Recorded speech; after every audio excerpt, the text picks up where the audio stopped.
C'est des pères et des mères, docteurs, brancardiers, aides-soignantes, infirmières, agents de sécurité, qui ont mille raisons de rester confinés, mais leurs propres raisons de pas laisser tomber.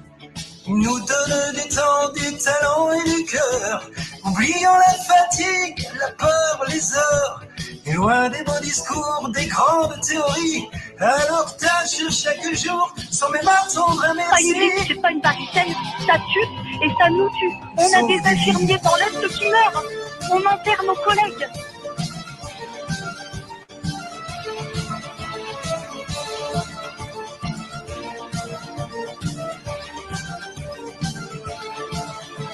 Caissière, éboueur, un cadre, un ouvrier, un routier, un facteur, paysan, PDG. Tous auraient très bien pu se mettre en retrait, mais ils pensent têtus qu'ils ont un rôle à jouer. Ils nous donnent du temps, du talent et du cœur, oubliant la fatigue, la peur, les heures, et loin des bons discours, des grandes théories, à leur tâche chaque jour, sans même attendre un merci. Sauvent nos vies.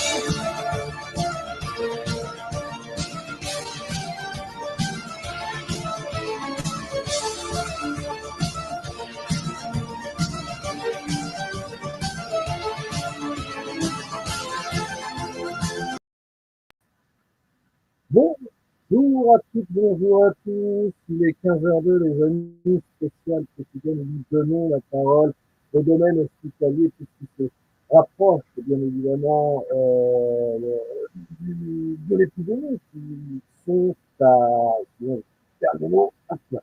On va attendre que vous arrivez, n'hésitez pas à partager. Nous avons avec nous plusieurs personnes qui vont arriver dans quelques temps. On va attendre que partager, bien évidemment, puisque sinon on ne fait pas les notifications. C'est une spéciale quotidienne, domaine hospitalier, c'est-à-dire ceux qui sont exposés à l'éventualité d'attraper le coronavirus, qui mettent leur vie en danger pour sauver des vies, bien évidemment. Un grand merci à vous, pompiers, infirmières, urgentistes, familles, ambulances, les traitements aussi, ceux qui s'occupent de cercueils, je pense qu'on n'en parle pas beaucoup. Et d'ailleurs, c'est ça, bien évidemment, un pas de son. Alors, est-ce que là, vous m'entendez? Ça y est, le son est là. Normalement, vous devez m'entendre à la perfection de la papillonne de la lumière. On va attendre que ça arrive. Est-ce que le son, c'est bon, Boubouille? Ton son, est-ce que là, le son, c'est mieux, Boubouille? Est-ce que le son, c'est mieux? N'hésitez pas, les amis, à partager maximum pour un maximum d'écoute, bien évidemment. Alors, c'est OK, c'est cool, le son est revenu, on va attendre que ça monte, les amis. Je vous invite vraiment à partager un maximum. On va écouter des personnes qui sont sur le terrain chaque jour, qui se battent chaque jour contre ce coronavirus, contre cette crise sanitaire. Je vous invite vraiment à partager sur tous les lives, sur tous les groupes, sur toutes les pages. Un maximum d'écoute, c'est un live important, les amis. Vraiment, ce sont des témoignages véridiques, des gens qui sont sur le terrain. Donc, par contre, ça, c'est un petit peu relou. Excusez-moi 2 petites secondes que je prépare. Un maximum d'écoute. Voilà. Alors, merci à vous d'être là. On va commencer par les invités qui viennent d'arriver. Je vais lire quelques messages avant Boubouille, avant de les envoyer. Bonjour Mike, bonjour Fay, merci Mickaël La Rochelle. Oui, c'est bon pour le son, nous dit Nathalie. Colette a partagé, n'hésitez pas à partager un maximum. Hello d'Ajaccio, bonjour à vous les Corses, bonjour à vous la France et aux Français qui sont à l'étranger, qui ont des soucis pour venir en France, en disant que ça aurait été très pratique pour eux, mais je peux vous dire qu'il y en a eu qui ont été dans beaucoup... Alors, attends, excusez-moi. Merci pour ton implication, Mike. Courage à vous, à tous. Merci à vous. Bonjour de Marseille. Bonjour à vous les Marseillais. Bonjour à vous les Toulousains. Le sud, l'est, l'ouest, le nord de la France. On va recevoir nos premiers invités. J'insiste vraiment, les amis, pour partager. S'il y a des messages qui vont être passés, des messages importants, effectivement, des conseils, des consignes, toutes ces choses-là. Donc, ça commence. Boubouille, est-ce que tu peux nous envoyer les premières invités qui vont se présenter eux-mêmes? Nous avons des pompiers, nous avons des infirmiers. Alors là, nous avons Thibaut, Seb, ton micro est muté. Voilà, Seb le pompier, Béatrice qui va s'exprimer aussi. Nous avons Christophe aussi et Mickaël. On va faire dans l'ordre. Vous allez juste nous dire vos professions et après on reviendra bien évidemment au sujet. Seb, qu'est-ce que tu fais toi dans la vie? Ben moi, je suis sapeur-pompier professionnel. Voilà, enfin, je suis pompier en tout depuis 88. Voilà. Très bien. Maraude, Nick, Béatrice, qu'est-ce que tu fais dans la vie? Alors moi, mon pseudo c'est Mado pour les Gilets jaunes. Je suis psychologue dans un hôpital psychiatrique en province. Ça fait 20 ans que je fais ce boulot et je constate un peu les effets là de la non-gestion par le gouvernement sur l'hôpital psychiatrique et du sacrifice des patients et des soignants. Voilà. Très bien. Mikou, que fais-tu? Bonjour, alors moi c'est Mikou, je suis technicien de bloc opératoire et pendant toute cette période-là, on est un petit peu sur le front, donc entre l'arrêt et les urgences. Très bien. Et nous avons Christophe. Christophe, que fais-tu? Ouais, bonjour. Donc moi, je suis agent ADMR où on s'occupe en fait de tout ce qui est personnes âgées en territoire rural. Vous occupez de tout ce qui est? Des personnes âgées en territoire rural. Très bien, très bien, très bien. Alors, on va commencer dans l'ordre des intervenants. Donc, Seb, est-ce que tu nous entends? Ton micro est remuté. Oui, je suis là, je vous entends. Alors, pompier, dans quelle région? En Charente-Maritime. Alors, Nouvelle-Aquitaine. Comment ça se passe depuis cette épidémie? Est-ce que tu vois vraiment un gros danger? Est-ce que les Français sont-ils inconscients? Est-ce que nous sommes vraiment bien informés? Avons-nous vraiment les bons chiffres? Pour toi, comment ça se passe? Ça fait beaucoup de questions. Alors, je vais les reprendre dans l'ordre, Mike. Comment ça se passe pour nous? Ça se passe comme certainement plein d'autres collègues en France. On manque terriblement de moyens de protection parce que nous, aujourd'hui, nous intervenons sans masque de protection puisque nous n'en avons pas assez. Voilà. Les seuls masques, enfin les consignes que nous avons, c'est de poser un masque chirurgical à nos victimes. Et dans le cas où on va constater que c'est un cas avéré de Covid-19, dans ce cas-là, on est en droit, nous, de s'équiper. Mais ça veut dire que pour le reste de nos interventions, et aussi bien tous nos déplacements en caserne et tout ça, on n'est pas protégé, si ce n'est un peu de manugel. Et puis voilà, mais au niveau des voies aériennes, on n'est pas protégé du tout. Mais il n'y a pas que nous dans ce cas-là, hein. Il y a plein d'autres départements qui sont dans cette merde-là, on va dire. Après les responsables, peut-être qu'on en parlera un peu plus tard. Voilà. Pour l'instant, enfin, par rapport à ça, c'est tout ce que je pouvais vous dire. Ce que je peux vous dire aussi, c'est que chez nous, il y a tout un centre de secours qui est mis en quarantaine. Il y a 17 personnes qui ont été infectées, et moi, j'en ai 3 dans mon centre de secours. Voilà. Donc, on se rend compte que par manque d'anticipation, parce que bon, on savait que ça allait arriver, hein, malgré ce que disaient Buzyn et les autres, ça n'arrivera pas chez nous, on est prêt à faire face. On se rend compte qu'aujourd'hui, on est prêt à rien et on subit cette vague et qui apparemment n'est pas encore au plus haut. Voilà. Très bien, merci pour m'avoir répondu à ma question. On va passer à Béatrice, ensuite Aya.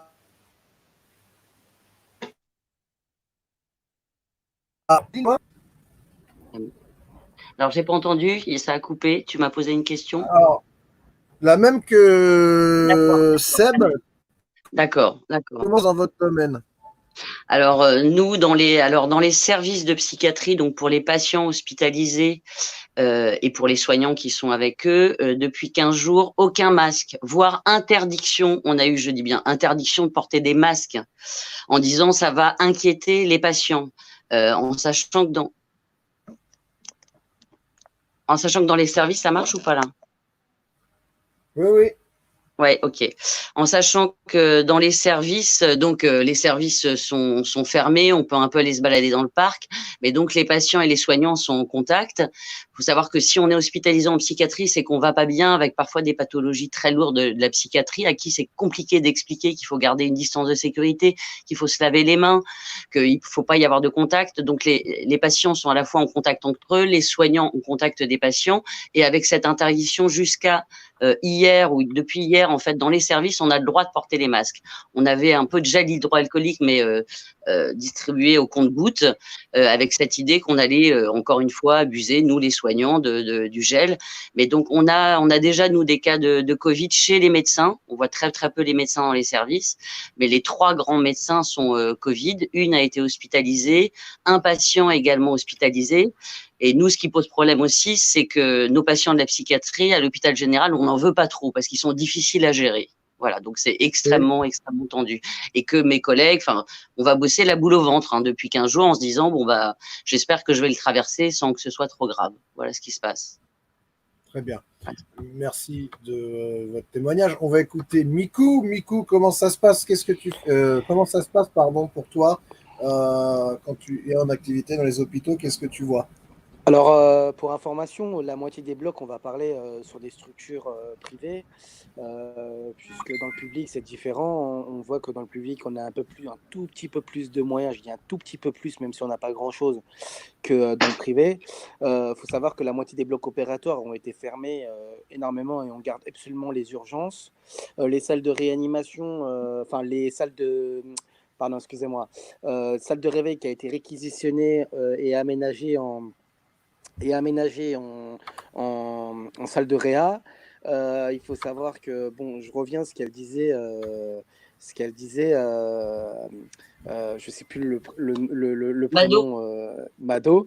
Effectivement, on a un gros souci actuellement sur les structures.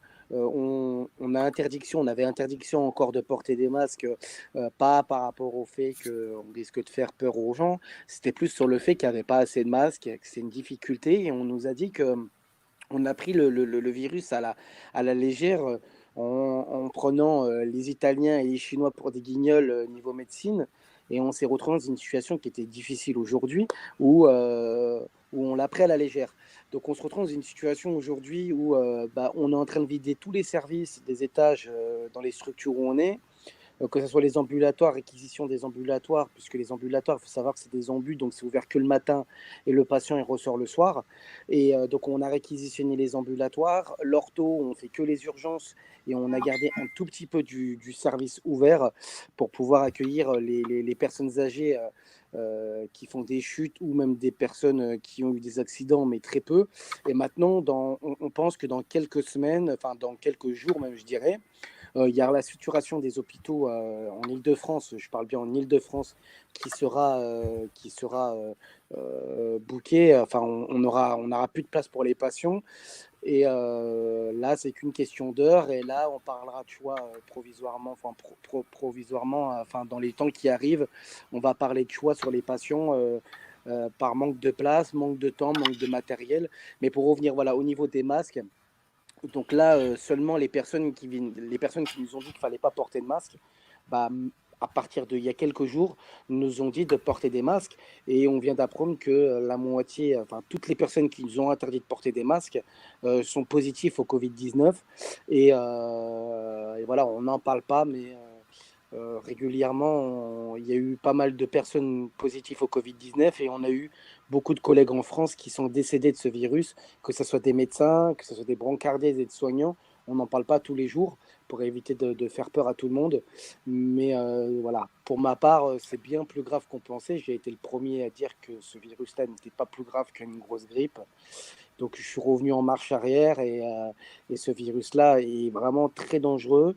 Et la preuve, cette nuit, il y a eu un bébé, cette nuit ou hier, qui est décédé aux États-Unis du Covid-19 et différentes personnes qui décèdent tous les jours en France. Et voilà. Voilà. Très bien, Nico. Merci à toi. On va écouter Christophe. Christophe Oui, Christophe est... Voilà. Christophe. Là, vous m'entendez mieux? Moi, ce qui m'affole en fait dans le témoignage justement des médecins, c'est que nous, dans le milieu ADMR, dans le monde rural, on arrive à avoir des masques. C'est des masques de chirurgie 1, soit, mais on a un minimum de protection. Après, moi, ce qui m'affole, c'est la panique qu'il met au niveau des EHPAD, donc des maisons de retraite, où il ferme toutes les maisons de retraite. Nous, en campagne, quand dans son discours, il a prononcé le mot guerre. On devient faire plus de psychologie avec les anciens, parce que certains l'ont vécu. Moi, je travaille avec des gens qui ont entre 80 et 100 ans. En fait, nous, pour l'instant, on n'a pas tellement de cas de mort dans le Jura. Ça commence à venir. Mais en attendant, il a fait peur à tout le monde et on devient, nous, psychologues, en étant juste aide à domicile, en fait. Tu vois, nous, on arrive à avoir des masques, du gel. Moi, je vois, ça m'est même arrivé d'en donner aux forces de l'ordre pour qu'ils puissent se désinfecter. C'est ça qui me fait triper, c'est que les médecins n'ont pas de masque et nous, on arrive à en avoir, en fait. C'est vrai que c'est pas la première fois que j'entends dire que certains médecins ne doivent pas porter le masque. Alors, je sais pas si vers chez toi, Mikou, ça a tendance de tourner pareil. Après, le manque de moyens est toujours là. La France, ce que je comprends pas moi, c'est que la France, ils avaient envoyé des masques en Chine, et là, la Chine, d'un coup, va envoyer 1 milliard de masques en France. Alors, est-ce que ça va être trop tard? Est-ce que vous avez une grosse inquiétude parce que, et je reviens à ce que disait Christophe, parce que j'en avais parlé avec Jérôme. Alors, une petite parenthèse. Ok, Chantal Billy, c'est terminé. Il n'y a pas de souci, Chantal. Je reviens à ce que Christophe disait. Effectivement, ils emploient le mot guerre. Et comme Jérôme en discutait avec moi, en réalité, c'est pas une guerre, c'est une crise sanitaire. Donc, le mot guerre est encore plus. Le mot guerre ramène à la mort. Donc, vous voyez, là-dessus, ça c'est sûr. Mais est-ce que vous avez une véritable grosse inquiétude vis-à-vis des moyens employés par le gouvernement?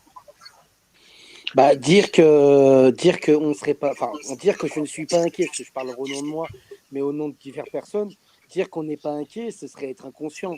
Bien évidemment qu'on est tous inquiets, on sait pourquoi on est rentré dans le corps du médical, on sait que les risques qu'il peut y avoir, mais bien sûr que c'est la première fois, bon, je suis né en 87, je suis jamais tombé sur quelque chose comme ça. Donc quand on voit même les personnes, et on s'est rendu compte au début que les personnes, même les personnes, on disait que les personnes qui avaient des risques de décès ou de problèmes assez importants, c'était des personnes âgées ou des personnes qui avaient des problèmes de santé. Aujourd'hui, on se rend compte que non. Il y a des gens qui décèdent, qui n'ont pas de problème de santé. Il y a des médecins qui décèdent, qui n'ont jamais eu de problème. Et dire qu'on n'a pas peur, ce serait mentir. Donc peur pour notre santé, peur pour la santé des autres, et peur parce qu'on a peu de moyens pour pouvoir combattre ce virus. Merci Mikou. Seb?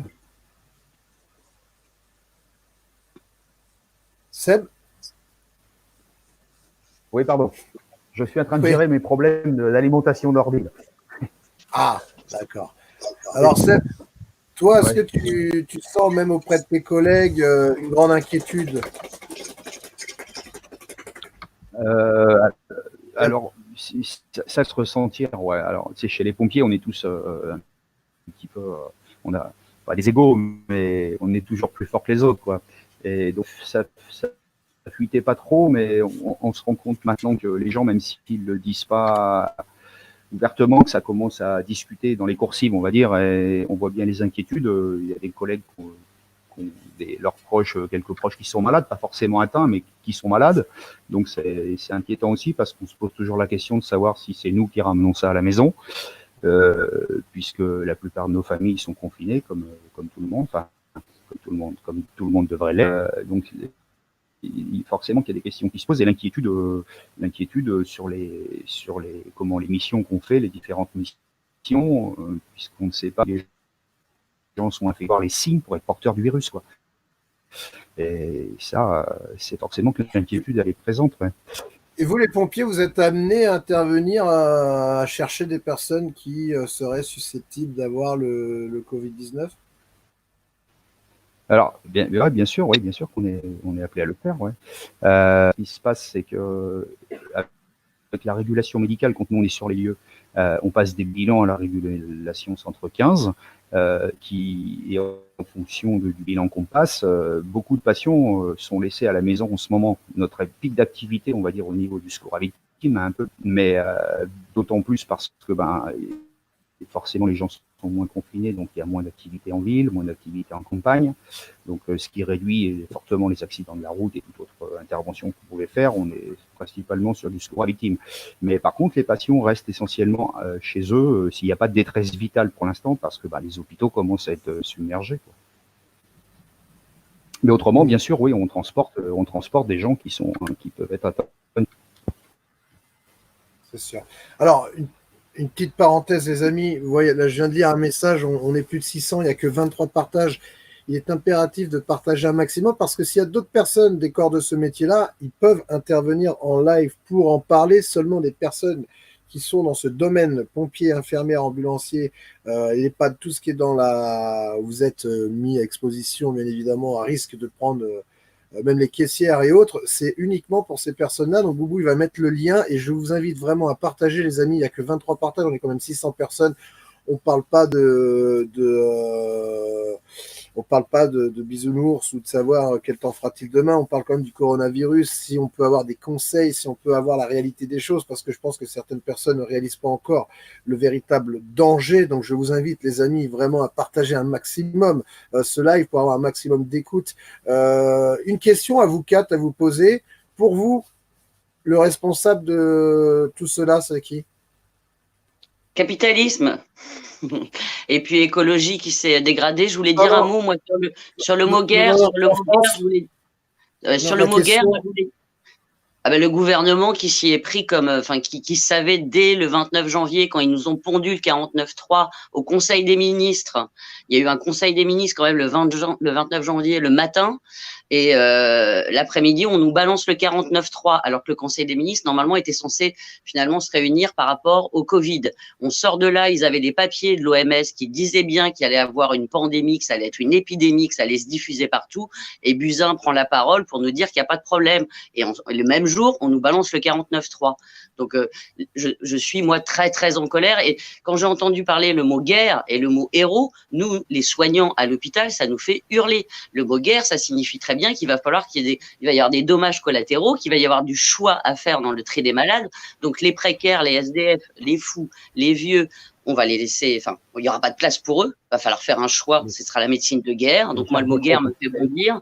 Et le mot héros me fait bondir parce que je suis désolée, une blouse blanche, c'est pas une cape. Donc, on va pas venir au bout de ce virus avec juste notre petite blouse blanche. Donc, ce qu'on a besoin, c'est de moyens pour pouvoir lutter contre ça. Et ça fait 20 ans que je suis dans les hôpitaux psy. J'ai vu la dégradation, la fermeture des lits, le nombre de personnel qui a diminué. Et la faute, elle est là. Alors, elle est plus particulièrement à ce gouvernement qui n'a pas su gérer la crise, mais elle est aussi à tous ces gouvernements qui se sont succédés et qui ont fermé des lits. Le problème aujourd'hui, c'est qu'il n'y aura pas de place pour tout le monde dans les hôpitaux. C'est ce qu'il faut comprendre, en fait. On peut en sortir, on peut être hospitalisé et ne pas en mourir. Mais il n'y aura pas de place pour tout le monde. Et comment va se faire ce choix ?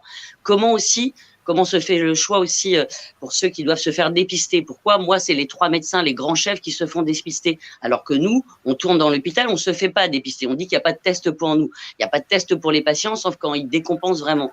Donc, moi, je sens aussi de l'angoisse, de l'inquiétude chez mes collègues, mais je sens aussi une colère noire chez les blouses blanches quand même. C'est que là, on s'est fait gazer, on a fait les manifs, on s'est fait gazer comme des merdes, comme des insectes, et aujourd'hui, on vient nous dire qu'on est des héros. Mais est-ce qu'on ne souffle pas un peu de notre gueule ? Moi, je n'ai pas signé dans la fonction publique pour risquer ma vie. Dans l'armée, oui, mais pas dans la fonction publique. Et là, ce qu'on nous dit, c'est t'es un héros avec ta petite blouse blanche et on n'a rien pour se protéger. Donc, ouais, très, très en colère. Mikou.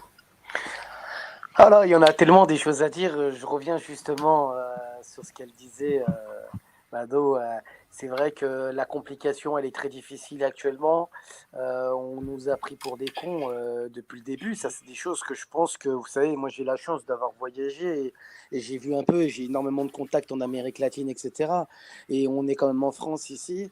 Et pour un pays, soi-disant, qu'on se dit qu'on est en guerre, on a bien un gouvernement, voilà, excusez-moi, ça c'est typique des baltringues.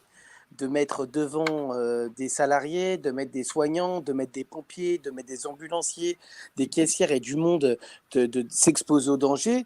Et de l'autre côté, voilà, on a quelqu'un normalement qui devrait prendre l'initiative de gérer la situation, de dire voilà, on s'y est pris tard, mais on va mettre les moyens pour pouvoir vous protéger, on va mettre les moyens pour faire des choses, ce qui n'est pas le cas. La seule chose qu'on sait voir, c'est voilà, et il raconte ces 3-4 trucs à la télé, mais la complication, la responsabilité est toujours, voilà, c'est la responsabilité, c'est toujours les mêmes. Surtout qu'on le savait depuis longtemps qu'il allait y avoir des choses. Donc aujourd'hui, cette situation qu'on a là, oui, la responsabilité, c'est du gouvernement. Et voilà. Ensuite, la peur, effectivement, on n'a pas signé, nous, pour quoi que ce soit, mais on le savait à partir du moment qu'on rentre en milieu médical, qu'un jour ou l'autre, on peut être confronté à ça. Après, effectivement, on n'est pas rentré dedans pour risquer notre vie. Et voilà. Donc oui, il y a des gens qui ont des problèmes de santé et qu'un jour ou l'autre, on peut être confronté à quelque chose d'important. OK, mais derrière, il faut nous donner des moyens. Parce qu'il va y arriver un moment où tout le monde ne fait pas son travail parce qu'il l'aime. Beaucoup fait ce travail-là parce que voilà, c'est un travail qui les intéresse, mais ils viennent aussi pour gagner leur vie. Et les gens, quand ils vont se rendre compte que toucher 1000 balles, prendre des risques pas possibles, ils vont rentrer chez eux. Ils vont rester chez eux parce qu'ils vont penser qu'ils ont une famille, etc. Tout le monde ne pense pas comme ça. Il y en a beaucoup qui rentrent dedans parce qu'ils aiment faire leur boulot. Et il y en a d'autres qui rentrent dedans parce qu'ils n'ont pas eu le choix, il n'y avait que ça qui les intéressait, et que demain, s'il y a vraiment quelque chose d'important, ils vont vite faire le choix. Et voilà, mais bien évidemment, pour redire ce qu'elle disait, oui, le gouvernement est responsable de ça, et c'est des gens qui connaissent rien à la médecine, on les laisse une journée... Calme-toi. On les laisse une journée avec, en réa avec des Covid-19, moi je peux vous dire qu'ils vont perdre 10 kilos. Parce que c'est vrai, c'est une peur, on a une peur, c'est une peur. Oui, c'est une peur. On a peur. Celui qui vous dit qu'il n'a pas peur, c'est un menteur. Oui, c'est vrai. Et nous, on voit déjà les effets, nous, les psychos, c'est que là, on s'occupe non seulement de nos patients, mais de nos collègues soignants. Alors, nous aussi, on est soumis à la peur, mais on doit gérer aussi des crises d'angoisse et des attaques de panique chez certains soignants. Parce que effectivement, on continue à venir pour nos patients, finalement. Moi, je le fais pas au nom de la nation ou parce que le pays est soi-disant en guerre, et ce mot me met hors de moi, mais vraiment hors de moi. On le fait pour nos patients parce qu'on les lâche pas. Mais voilà. Comme je l'expliquais, moi je pense que le mot guerre, c'est vraiment pour dire voilà, il y a du mort. En réalité, on n'est pas dans une guerre, et ça c'est une certitude. On est dans une crise sanitaire. Je suis d'accord. Ce n'est pas pareil. C'est pas pareil. Ils veulent instaurer, je ne sais pas si c'est moi, mais je pense qu'ils veulent instaurer une psychose aussi, parce que quand on regarde la télé, c'est Corona. Sur les trucs de la télé, c'est restez chez vous, Corona. Ils disent qu'on en guérisse, beaucoup en guérissent, mais il y a toujours autant de morts. Alors, moi, je ne comprends pas, si vous pouvez m'éclairer là-dessus. Oui, Christophe.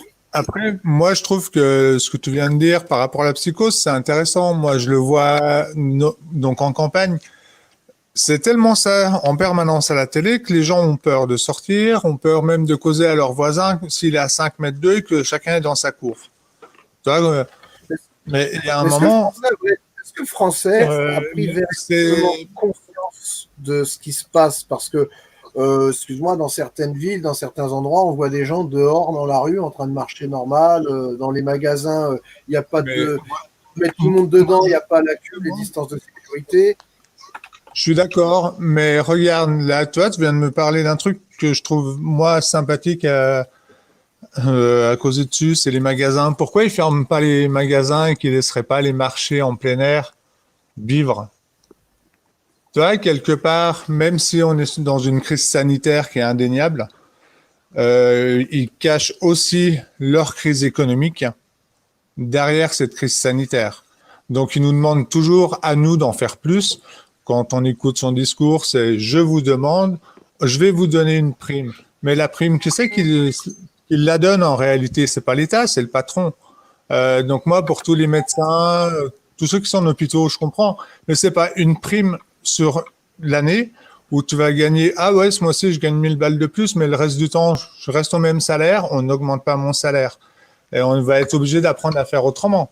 L'argent va pas nous faire manger quelque part. Si on ne cultive pas, on ne mangera pas. Alors justement, tout à l'heure, moi j'ai eu la chance d'avoir Fawzi au téléphone, on a discuté, et qui m'a dit quelque chose de très bien. On ne fait pas ce travail pour ce salaire, on fait ce travail, mais nous, on veut quelque chose de concret derrière. C'est-à-dire être reconnu comme quelqu'un, comme du personnel, pas de la merde, avoir un salaire mieux, à mieux vivre, avoir du matériel pour pouvoir bosser. C'est ça, parce qu'avoir 1 000 euros de plus, même si on me donne 2 500 euros par mois, ça ne va pas changer que dans les hôpitaux, on a des manques de moyens, on n'a plus de lits. Pour information, là, c'est les vétérinaires qui nous prêtent des pousse-seringues. C'est les vétérinaires qui nous prêtent du matériel pour pouvoir soigner des gens. On parle de vétérinaires, on ne parle pas de véto. Oui. Nico, apparemment, il y aurait même des centres de vétérinaires qui ont proposé à faire les tests de dépistage et le gouvernement a dit non. Alors, juste pour information, ce que je voulais dire tout à l'heure hallucinant. Et une autre petite parenthèse, Mikou, je te redonne. On n'entend pas bien, Mikou. Une autre petite parenthèse. Sachez que l'amende de confinement, elle est passée de 135 € à 200 €. Oui. Pour vous dire. Et on majoré 450 €. Alors, juste pour information, justement, par rapport à ça, les confinements, ils sont assez. C'est quand même, on parle pas de n'importe quoi. Hein, les structures, comment c'est. Moi, c'est des choses que nous-mêmes, en tant que personnel soignant, moi, je peux pas saquer les flics depuis le mouvement des Gilets jaunes. Mais sur ça, il faut vraiment être strict. On a énormément de patients tous les jours. Là, on est en train de parler. Je ne sais pas ce que les gens se rendent compte. On est en train de parler dans les prochains jours de faire des choix. Qui on va réanimer et qui on va laisser mourir s'il n'y a plus de place. C'est déjà le cas. Oui. Pas partout. En tout cas, dans nos structures en Ile-de-France, ce n'est pas le cas. Non, mais là, c'était le choix par rapport aux personnes âgées, par rapport aux personnes qui avaient des antécédents. Là, on parle de laisser même mourir des jeunes s'il n'y a pas de place. Oui, c'est ça. Donc là, la situation au niveau du dépistage, je voudrais juste rappeler quelque chose parce qu'il y a beaucoup de monde, ça leur pose la question, ils se préoccupent par rapport au dépistage. De toute façon, qu'on vous dépiste ou qu'on ne vous dépiste pas, ça ne va rien changer. Parce que même si on vous dépiste et vous êtes positif au Covid-19, on n'a pas le traitement immédiat, donc c'est confinement. Au bout de quelques jours, si vous avez une température... Moi, je pense que le dépistage permettrait de confiner strictement les personnes. Et par exemple, moi, si je sais pas si je l'ai eu, mais si finalement j'avais été dépistée positive, ça veut dire que je suis confinée pendant 15 jours et après, je retourne au travail sans avoir la peur au ventre. Non, c'est ça pas obligatoirement. Le problème, ce qui se passe à l'hôpital, je vais vous expliquer parce que beaucoup ne le savent pas, aujourd'hui, c'est gouvernemental. Aujourd'hui, que ce soit à l'hôpital, que ce soit dans les pompiers, si demain il est positif au Covid-19, il est obligé d'aller bosser. C'est une obligation d'aller travailler. Vous allez travailler. Vous fermez votre bouche pour éviter de faire peur à tout le monde. Vous continuez à travailler. Quand vous commencez à avoir les symptômes, donc les symptômes, ça peut être la fièvre, ça peut être des problèmes, ça peut être de la diarrhée, ça peut être des problèmes de crâne, ça peut être plein de choses. Si vous avez, vous avez ça, vous allez vous faire des PC. Si vous êtes positif au Covid-19, vous rentrez chez vous, vous restez en confinement. Ça, c'est pour comme ça, que ce soit pour les pompiers, que ce soit pour tout le monde, dans le milieu hospitalier, dans le privé, c'est une obligation. Le gouvernement, il a peur parce que si demain, on dépiste tout le monde, oui. Vous savez, quand on vous dépiste, là, vous n'avez pas les symptômes. Ça veut dire qu'imaginons, Mike, on te dépiste. Toi, tu te sens bien pour le moment. On te dépiste, tu serais étonné, tu dis « Ah, moi, je suis positif ». Et bien, tu verras, peut-être dans la journée ou le lendemain, tu vas voir les symptômes qui vont arriver. Parce que c'est psychologique, c'est tout ça. Tous les symptômes vont arriver et tu vas rentrer chez toi. Donc, les gens, ce qui fait peur au gouvernement et à la DRH, c'est que si on dépiste la moitié des personnes et qu'il ne faut pas se mentir, hein, plus de 40% sont positifs au Covid-19 dans les hôpitaux. Hein. On est tous voilà. Oui. Donc, qu'est-ce qui va se passer? Tout le monde va se mettre en arrêt. Les gens vont taper la psychose, ils ne vont pas les bosser. Et ben, les gens, qui va les soigner? Qui va les soigner? Les gens, ils vont mourir puisqu'il n'y a pas assez de personnel. Le peu de personnel qu'on rappelle de chez eux, des personnes âgées et tout, ils sont en train de tomber comme des mouches. Tous les médecins retraités, il y en a 9 qui sont décédés. Donc, la situation, elle n'est pas là. La situation, bien évidemment, qu'il faut trouver cette solution et voilà quoi que ce soit. C'est de pouvoir donner du matériel en conséquent pour pouvoir bien bosser et de trouver des solutions. Alors moi, je ne suis pas Einstein. Hein. Il y a des gymnases, il y a plein de choses qui sont ouvertes. Pourquoi les gymnases, ils les refont pas, ils ne remettent pas une espèce de tente à l'intérieur aménagée en réa ou j'en sais rien et de mettre tous les Covid qu'on peut avoir parce qu'il n'y a pas assez de place. Il y a des solutions à faire, mais ces solutions-là... Il pourrait aussi perquisitionner les hôtels, les grands hôtels. Il y a plein d'endroits qui pourraient perquisitionner. Et ça, c'est quand même incroyable. Mais si vous avez, vous, une idée ou un conseil pour éviter d'accroître ce Covid-19, qu'est-ce qu'il faudrait faire? Qu'est-ce qu'il faudrait dire? Rester tous chez soi, on ne va plus travailler, on attend que ça se passe, ou qu'est-ce qu'il faudrait faire selon vous? Évidemment. Attendez, s'il vous plaît, un à la fois, on va juste commencer par le pompier, ensuite Béatrice, ensuite Mikou, et Christophe et Mikou, puisque Mikou vient de prendre la parole. Donc vous attendez quoi? Qu'est-ce que vous voulez concrètement? Et quelle serait la bonne idée pour se protéger les uns et des autres véritablement? La bonne idée, c'est tout simplement ce qu'on ne sait pas. Peut-être, il y a des choses certainement qu'on nous cache. Après, je ne sais pas, je ne vais pas rentrer voilà, je suis pas scientifique, je suis pas médecin. Par contre, il y a une chose qui est certaine, c'est que ce est extrêmement contagieuse et ne touche pas, malgré ce qu'on pouvait penser, uniquement les gens d'un certain âge avec certaines pathologies, puisqu'on se rend compte que maintenant tout le monde peut être infecté. Alors évidemment que tant qu'on ne sait pas, le mieux c'est de se protéger, c'est-à-dire que si tu n'as rien à foutre dans la rue, tu es chez toi auprès de ta famille, si tu n'es pas obligé de sortir et d'aller bosser, ça c'est sûr dans un premier temps. Après, les conséquences de tout ça, pour l'instant je m'en fous. Le confinement, on sait très bien que derrière cette vague, c'est une vague économique en pleine gueule. Ça c'est une certitude, mais pour l'instant, moi ce que je dis, c'est que oui, bien sûr, pour se protéger, voilà. En ce qui est des personnes qui bossent, que ce soit les soignants, les pompiers, les caissières, voilà, les commerces qui nous servent encore à se ravitailler sur quoi que ce soit, se protéger, il faudrait qu'on nous en donne les moyens. Voilà, tout simplement. On pourrait aussi limiter le personnel, exposer le moins possible de personnel. Après, je pense que c'est de l'organisation dans chaque structure, mais ça doit pouvoir se faire. Voilà. Après, je voulais revenir sur ce qu'a dit, je ne sais plus, c'est Nico, je me souviens plus. Moi, je suis pas tout à fait d'accord avec toi parce que je pense que il faudrait déjà qu'on nous dépiste. Voilà, tout simplement. Et évidemment qu'on peut pas mettre tout le monde à l'hôpital. Ça c'est une certitude.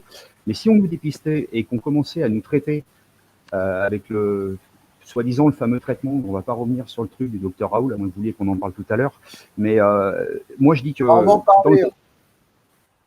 dans le cas où on n'a rien, c'est mieux que rien. Voilà, parce que lui, ce qu'il dit, c'est pas qu'une fois qu'on est infecté, qu'on est sous respirateur en retard. Et là, ils sont en train de faire des études, une CERM et tout, ils sont en train de faire des études avec ce qui donne que la moitié du produit qui est prévu. Parce que normalement, ce traitement doit se faire avec 2 médicaments, c'est-à-dire la chloroquine, qui est sous forme de plaquenil, je crois, et l'autre, c'est un antibiotique, dont je ne me souviens plus le nom. Et évidemment que ils vont ressortir, les scientifiques, que ces tests ne sont pas, on va dire que ce ne sont pas concluants, puisqu'ils donnent que la moitié du traitement qui doit être pris. Alors moi, je sais que si ça doit m'arriver ou arriver à un de mes proches, si on doit me dire, tu veux de la chloroquine? Ouais, j'en veux, voilà, parce qu'on n'a rien d'autre pour l'instant. Voilà, mais ça, il faut que ça soit fait, ça soit pris avant et des signes de gravité, c'est-à-dire les atteintes pulmonaires. Alors, merci Seb pour ton intervention. Alors moi, j'avais une petite idée, une idée qui me suis venue, et je me demande pourquoi l'État ne le fait pas pour éviter de propager ce virus. Pourquoi on ne ferme pas par département ou par région la circulation? C'est-à-dire que chacun reste dans son département, chacun reste dans sa région, et on évite de faire des va-et-vient, d'aller ici, d'aller là-bas. Par exemple, les transports en commun qui fonctionnent encore, pourquoi l'État n'agit pas, en fait? C'est ça que moi qui me perturbe, parce que Mikou, toi sur Paris, tu y es, les transports ils sont ouverts et tout, les métros normales? Bah, les gens, Marc, ils en voiture, sont toi? bien évidemment. Alors, moi, je suis souvent en voiture, hein, mais les transports, il n'y a pas plus grave que les transports pour choper le virus, hein, ça, c'est une certitude. Ça, c'est sûr. Tout à l'heure, j'étais en train de regarder les messages, je disais tout le monde devrait porter un masque. Le problème, c'est pas les masques. Le problème, on parle d'un vrai virus. C'est un virus, c'est le virus, ça, c'est comme la gastro, c'est un virus. Donc, c'est pas que les gouttelettes, c'est aussi les contacts avec la main, voilà. Et je pense que les gens ne sont pas assez sensibilisés sur ça, puisque le gouvernement, je pense que eux-mêmes, je pense qu'on est un peu perdu, on ne connaît pas vraiment le virus. On est un petit peu tous perdus dans ce sens-là. Moi, j'ai la chance de pouvoir, bientôt peut-être gérer un service, enfin tout ce qui est hygiéniste, etc., pour des personnes et les former. Mais aujourd'hui, de ce qu'on sait dans l'immédiat, c'est qu'on ne le connaît pas vraiment, ce virus. Un jour, c'est des gouttelettes, un jour c'est les particules, un jour c'est dans l'air, le lendemain non, un jour c'est dans des plats, un jour c'est des serrages de main. On ne connaît pas vraiment la situation, qui est dans une situation qui est assez difficile. En tout cas, je pense qu'effectivement, si les gens seraient un peu plus sensibilisés sur ce qu'il est le virus, au niveau du contact, les gens feraient plus attention. Et voilà, moi, quand je vois des gens sortir avec des gants dans la rue, ça ne sert à rien. Il n'y a pas plus crade que des gants. C'est super dégueulasse, les gants. On tripote les portes, on tripote les ascenseurs, après on tripote le téléphone portable, on se le fout à l'oreille. Et voilà, on se tripote le bordel et après on touche le téléphone. Il n'y a pas plus dégueulasse que des gants. C'est super crado. Et voilà, mais bien sûr, par rapport à répondre au transport, etc., c'est cradingue. Si on demande de Et rester aux gens chez eux, c'est qu'il y a une raison. Et Mais voilà. il y a quelque chose qui va pas aussi. La communication, elle est terrible depuis le début de l'épidémie. Au début, on nous a dit que c'était une grippe pas méchante. On nous a dit de rester chez nous, mais on nous a dit d'aller voter. Moi, il y a quelque chose qui me pose aussi problème. J'ai beaucoup de patients. Je suis des patients en extérieur, donc j'ai aussi une activité du coup de télétravail. On nous demande aussi de rester chez nous et d'appeler les patients. Et moi, j'ai des patients qui continuent à aller travailler à l'usine avec aucune mesure sanitaire. Donc, comment on va engueuler le mec qui va faire son jogging, ok, mais en même temps, à côté de ça, les gens sont les uns à côté des autres sur des chaînes. Et ça, c'est hallucinant. Alors, surtout sur des grosses boîtes. Moi, j'ai des amis qui travaillent sur Renault Cléon ou compagnie. Je veux dire, Renault, je pense qu'ils n'ont pas trop de problèmes financiers vu les dividendes qu'on verse aux actionnaires. Donc, moi, ça me met dans une colère folle. C'est qu'on est capable de culpabiliser le mec qui va faire son jogging devant chez lui, mais à côté de ça, il n'y a aucun problème pour faire tourner les usines, et que Pénicaud et que Macron exhortent les Français à aller travailler et en même temps, tout en leur disant restez chez vous, ça rend dingue les gens, ça rend dingue parce que imaginez-vous un ouvrier qui doit aller bosser, il y a ce double message paradoxal qui est reste chez toi mais va bosser, reste chez toi mais va bosser, et c'est quelque chose qui rend fou. Et vraiment là, en tant que psychologue, moi j'ai des patients qui ne comprennent, des patients, des gens comme vous et moi, hein. J'ai des patients à l'extérieur, il n'y a pas que des grands fous, et ça les met dans un espèce de ce qu'on appelle nous les doubles messages, c'est reste chez toi et va travailler, reste chez toi, va travailler. C'est complètement fou. Ça, je suis désolée, il y a quelque chose alors autant sur les petites entreprises, je pense bien qu'au niveau économique, ça va être très compliqué, mais quand on voit les grosses boîtes, les usines à la chaîne, moi je ne comprends pas. Et ça rend dingue, ce double message rend dingue. Voilà, alors, la situation. Je vais lire juste quelques petits messages, Ouais. mon petit Mikou, et je te redonne la parole juste après. Alors, on va lire des messages. On va commencer, c'est parti. Comment prendre l'huile végétale de Nigel? Bravo, madame. Mesures de sanitaire, Netflix et branlette. Renault est à deux doigts de la faillite, va voter et bosser, mais ne profite plus. Va voir la notice Interpol de Monseigneur Carlos Ghosn. La prochaine échéance après le virus, ça sera de ne pas se faire voler nos sous. Certaines banques risquent de tomber après la crise. Sortez l'argent de vos comptes, même si c'est un peu. Les biens publics sont massivement privatisés. La Poste ou SNCF, Française des Jeux, les aéroports, les autoroutes, les banques, etc. Oui, moi, confiné toute la journée et ma femme sort tous les jours pour bosser. Bonjour, exactement, Mado. On vit ici, gouvernement entre deux depuis le début. Alors, c'est le même en même temps macronien. Merde, je vais dire quelque chose. Je dirais que oui, mais je ne suis pas médecin. Mais c'est Mikou qui voulait parler. Voilà, Mikou. Bah, en fait, moi, je voulais répondre à des commentaires. J'ai vu des commentaires. Il y avait certaines personnes qui disaient qu'ils jetaient les gants, etc. Les gants, que vous les jetez ou pas, il n'y a pas plus crade que des gants. C'est super dégueulasse. Un truc de ouf. Et vaut mieux se laver les mains avant de sortir, d'aller faire ses courses, de rentrer, de se laver les mains correctement sans se tripoter le visage, sans toucher au téléphone portable. Mais les gants, il n'y a pas plus dégueulasse que des gants. Il n'y a pas plus crade que des gants. C'est super dégueulasse. Et la moitié des personnes en milieu hospitalier qui chopent aussi ce virus-là, et les gants, le téléphone, on répond au téléphone, le DECT du service pour répondre à côté, il n'y a pas mieux. Donc les gants, il faut éviter. Après, pour répondre à ce que tu disais, Mike, franchement, nous-mêmes déjà, moi-même, je me pose beaucoup de questions, puisqu'il y a encore 2 jours, je disais que les enfants, ils n'avaient aucun risque. Il y a une jeune fille de 16 ans qui décède, il y a un bébé aux États-Unis qui décède. Les États-Unis, ils sont en train de battre leur corps au niveau des décès et des contagions. Et la complication, elle est là. Maintenant, on pourra refaire le point dans une semaine, puisque de toute façon, là, on va être dans le jus depuis vendredi soir, enfin samedi matin, jusqu'à la semaine prochaine. Il va y avoir une catastrophe, ça va être la catastrophe. Maintenant,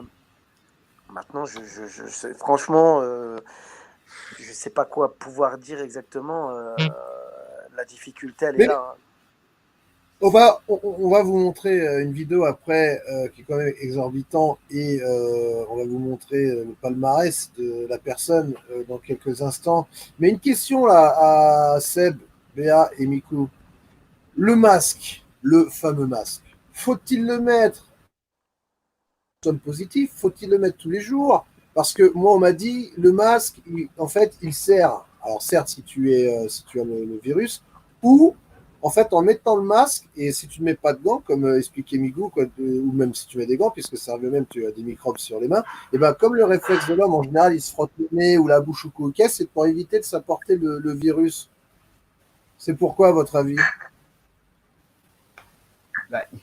N'importe, tout moyen de protection est une première barrière, quoi. Ça, c'est voilà. Après, effectivement, que des gants, pas de gants, les mains, machin. Il y a des gens qui redécouvrent qu'aujourd'hui, il faut se laver les mains. C'est des problèmes d'hygiène propres à chacun. Mais ce qui est sûr, c'est que moi, je suis pas convaincu que les gants, le masque, ou ce qu'on veut, ça soit pas une des solutions, une des barrières. Quoi faire quand on a une paire de gants? Effectivement, quand on met une paire de gants, pour se protéger il faut pas les passer les mains au visage, il faut les enlever d'une certaine façon après, et tout ça, mais les gens sont pas informés de tout ça. Oui. Après, ça sert à rien d'avoir des gants, comme disait Miko, si quand tu as mis tes gants pour pousser dans les grandes surfaces, pour pas citer une marque, parce que bref, voilà, si tu dois garder ces gants-là pour rentrer dans ta bagnole, prendre ton volant, arriver chez toi, sortir tes courses, et puis une fois que tu as fini de ranger tes courses, enlever tes gants, ouais, c'est complètement con. Ça, je suis d'accord. Mais moi, je pense que toute barrière est bonne à utiliser, quoi. Voilà, ça, c'est mon avis, ce n'est que mon avis. On va écouter Mado. Moi, je suis d'accord avec ce que tu viens de dire. Moi, je suis d'accord avec ce que tu viens de dire. Il y a une manière d'utiliser les matériels de protection, mais bien sûr que c'est utile. Bien sûr que c'est utile. Et même les masques, évidemment, sont utiles, notamment dans les lieux confinés. Si tu sors dehors pour aller acheter ta baguette de pain, et encore, si tu vas faire un tour parce que tu as besoin d'aller sortir, faire un tour, et ça peut s'entendre à un moment donné, de faire un petit tour dans ton quartier pour te défouler. T'es pas obligé de mettre ton masque. Maintenant, dans les endroits confinés, les supermarchés, et nous, je sais, à l'hôpital et en service de psychiatrie, avec nos patients qui nous parlent à 10 cm, oui, d'avoir un masque, ça me semble quand même, ça nous permet de nous protéger. Mais il y a une manière de le faire, effectivement. Si c'est pour te mettre la main sous le masque, ça sert à rien. Alors, là, juste, je vais vous montrer une chose, je pense que certaines personnes l'ont vu, et derrière, je vais vous montrer le CV. Moi, ce qui m'interpelle et ce qui me turlupine, c'est la vidéo, je pense que certaines personnes l'ont vu. C'est qui sont-ils, ces gens-là, pour s'acharner sur cette personne à un CV qui est reconnu mondialement. Donc, on va vous montrer la vidéo, et moi, j'aimerais échanger avec vous du pourquoi de cette réaction envers lui. Regardez, on va vous montrer tout de suite la vidéo, Boubouille, s'il te plaît. Coupez vos micros, Elle dure pas très longtemps et après on le mettra sur son CV. Tout est étonnant chez ce personnage. D'abord son physique. Il ressemble à une sorte de druide et il promet une potion magique. Adolescent, il adorait porter des manteaux de fourrure au lycée. Effectivement, un personnage assez étonnant. En gros, il dit aux autres, si vous n'êtes pas d'accord avec moi, vous êtes des imbéciles. C'est un non-conformiste de l'establishment, qui est invivable, qui est d'ailleurs un peu déséquilibré, accessoirement, psychiquement. C'est un mandarin qui se prend pour un Messie 2.0. C'est ça qui est intéressant. C'est-à-dire qu'il y a vraiment cette double dimension. Il y a aussi la dimension prophétique. Il se veut un prophète. Le génie contre les mandarins, c'est le Marseillais contre les Parisiens. Il y a de ça aussi. C'est quelqu'un qui insupporte, mais ça n'est pas quelqu'un qu'on puisse négliger. Si je puis me permettre, il est dans la grande tradition mandarinale. Mais absolument. C'est-à-dire de gens qui ont des coups de génie et qui ensuite deviennent des gourous. On a le droit d'être un homme de théâtre, on a le droit même d'être génial. On n'a pas le droit d'être irresponsable. Le danger, c'est qu'on suive tout ce qu'il raconte. Dans le temps, c'était le Christ, la Vierge Marie et le saint du quartier. Bon, aujourd'hui, ce sont des grands médecins, des grands scientifiques. Le problème, c'est que il ne faudrait pas que les scientifiques donnent des avis consensuels. Sauf quand c'est évident pour tout le monde, c'est clair. Donc ils disent, c'est ça la règle. Les malades qu'il guérit n'étaient pas malades avant, enfin, ou pas morts, ils n'avaient pas de symptômes graves. Donc nous voilà dans une situation très différente. Hein, ils auraient peut-être guéri sans le médicament.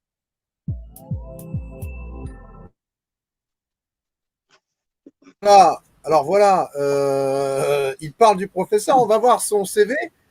Boubou, il va nous le mettre. BFM Télé.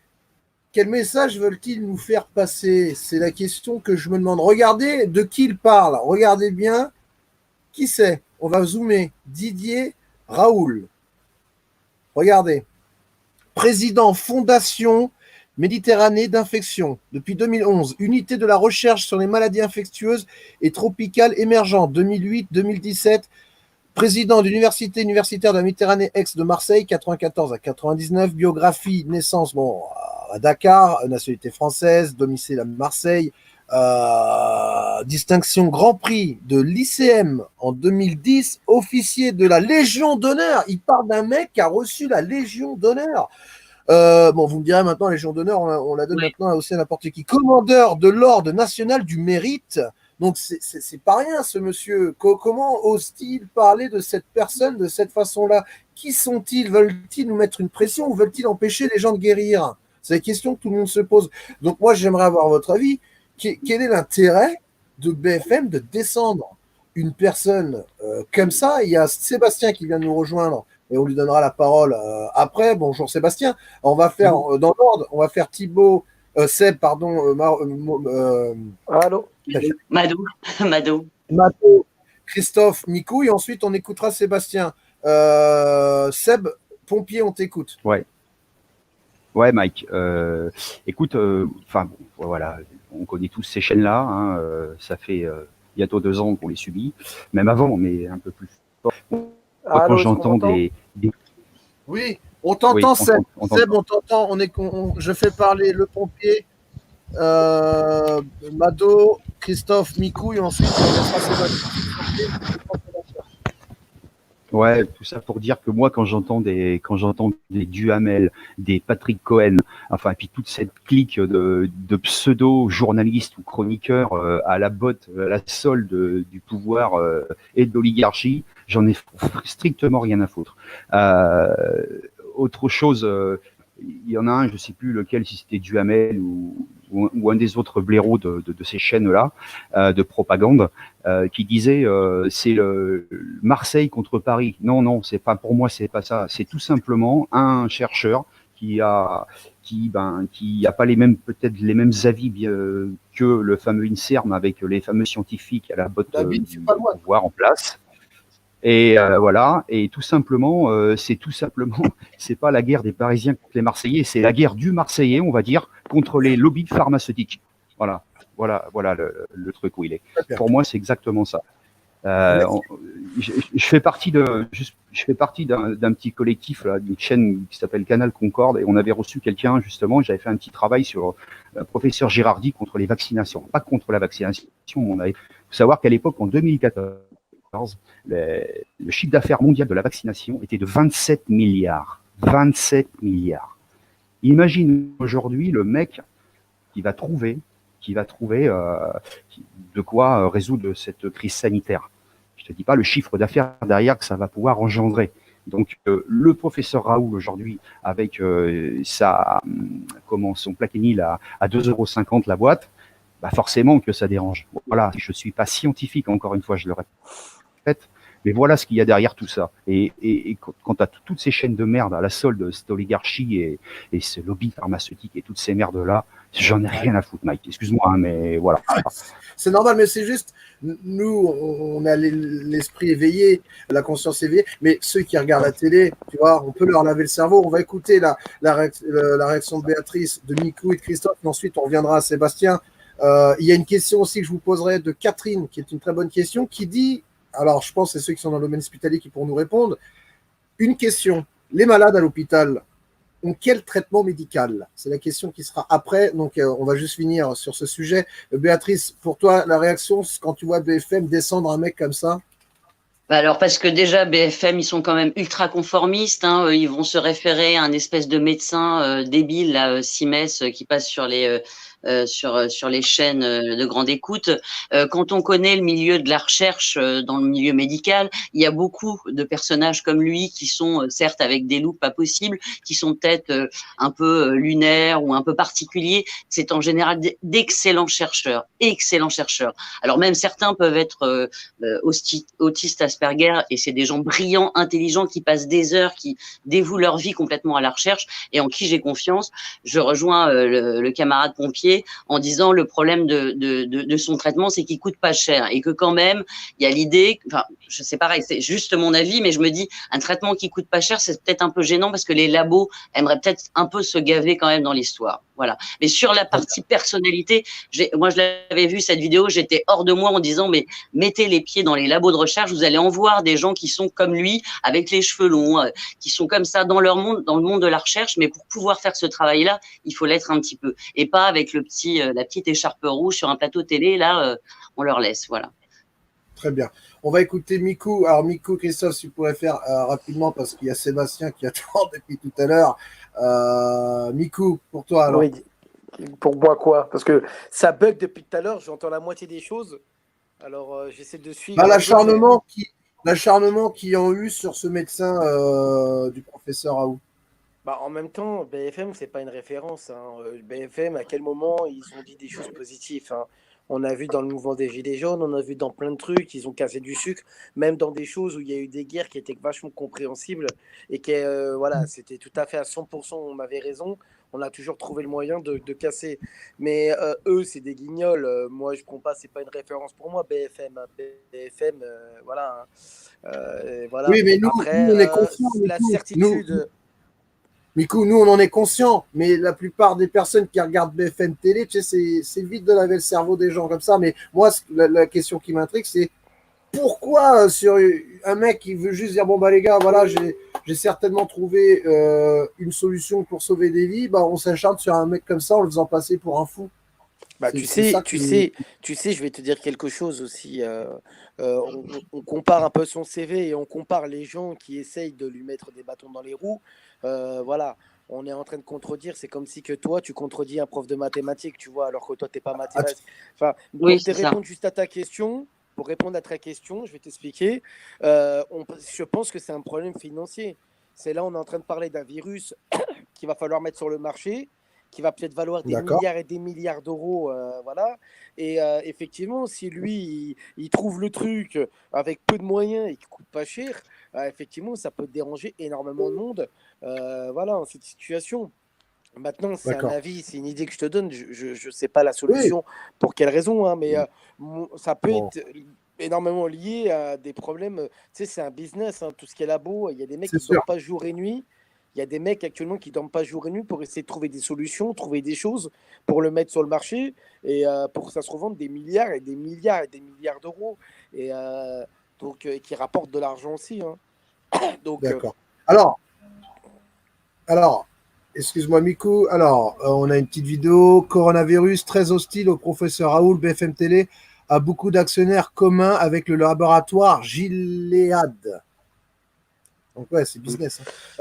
On va passer à Sébastien Rioux tout de suite. Sébastien, qu'est-ce que tu fais, toi, dans la vie? Salut, je suis agent de sécu.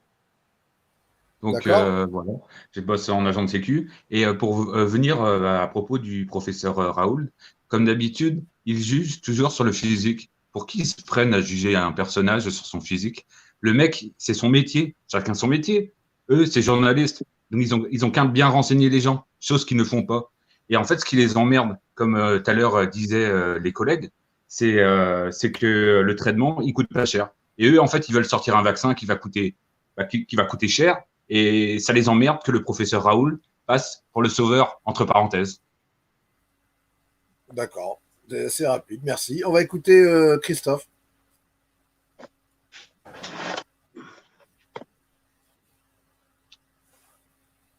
Christophe? Bon. Allô, allô, ouais, oui, tu m'entends? Oui, Ouais, je donc t'entends. je suis comme les autres. Pour moi, il est dérangeant. C'est vrai que quelqu'un qui sort un traitement à 2 € va pas les intéresser. Tout comme l'ont été bien d'autres, hein, Pasteur, tous les grands de la médecine qui voulaient faire que ce soit abordable par tous. Non, la médecine, c'est devenu un vrai business, en fait, pour eux. Ah, oui. Donc, Et en plus, l'histoire de virus, ça va être ça, quoi. Le vaccin, c'est pour ça qu'ils dézinguent le professeur autant que ça. Et en plus, que là, on vient de voir qu'apparemment, ils sont actionnaires de l'autre laboratoire pharmaceutique à côté. Alors, il y a une personne qui écrit une question, apparemment, il voudrait qu'on y réponde, et moi-même, je ne comprends pas vraiment le sens de la question. Vous faites quoi du BFM Télé, mais en faveur de Raoul? Quelle différence entre vous et BFM Télé alors? Est-ce que je suis le seul à ne pas comprendre cette question? Ah, j'ai pas compris. Je vais vous la répéter. Ouais, je pense.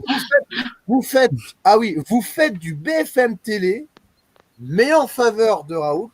Quelle est la différence entre vous et BFM Télé? Alors, la différence entre nous et BFM Télé, c'est qu'on ne juge pas cette personne sur son apparence physique et qu'on n'est pas en train de la décortiquer dans tous les sens du terme.